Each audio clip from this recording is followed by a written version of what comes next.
Dvere máme všetci. Každý dom, každý byt musí obsahovať vstupné dvere.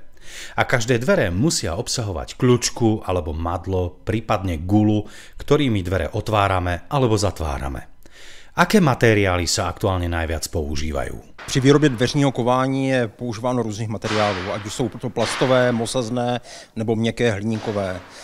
Při vlastně použití na takových obyčejných dveřích to úplně je dostačující. Tak abych to kování měl na co nejdelší dobu, je potřeba zvolit nějaký kvalitní materiál a v takovém případě bych šel asi cestou nerezové oceli.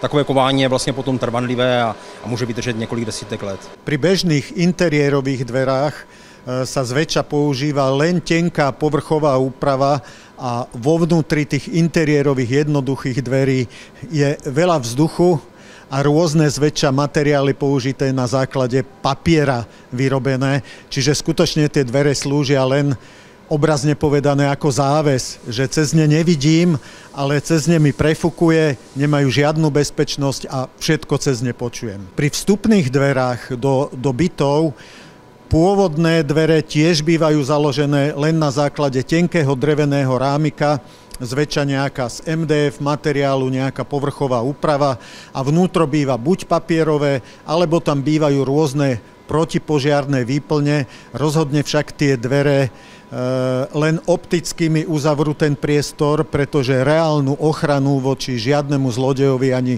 žiadnemu vlámačovi neposkytnú. A to aj keby som tam použil kvalitnú cylindrickú vložku alebo kvalitné kovanie. Pri bezpečnostných dverách musia aj kovania spĺňať samozrejme predpísanú bezpečnosť.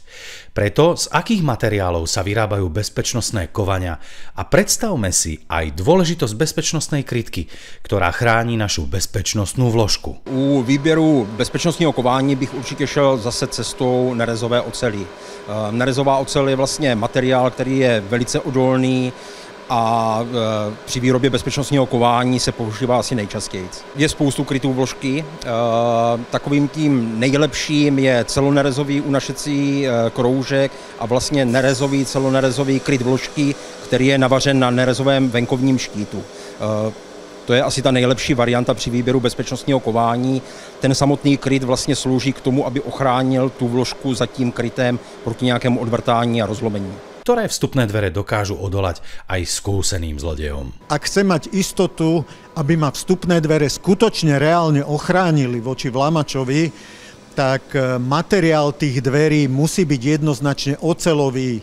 Jedna oceľová platňa nestačí, je tam potrebné viacej mať oceľových platní, mnoho zosilnených oceľových, čiže železo tam vo vnútri v tých dverách musí byť veľa železa, musí byť použité kvalitné trezorové uzamykanie a takéto dvere aj s tým uzamykaním musia byť ovládané kvalitnou bezpečnostnou cylindrickou vložkou a opatrené kvalitným bezpečnostným kovaním.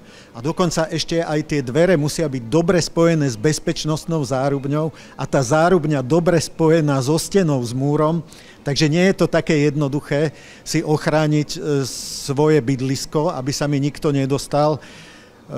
Doporučujem vyžadovať pri takýchto dverách bezpečnostný certifikát v zmysle európskych noriem v bezpečnostnej triede od 1 až po 5. A to všetky komponenty v tých dverách, aby spĺňali ako aj dvere, dverné krídlo, zárubňa, rovnako cylindrická vložka, ako aj bezpečnostné kovanie.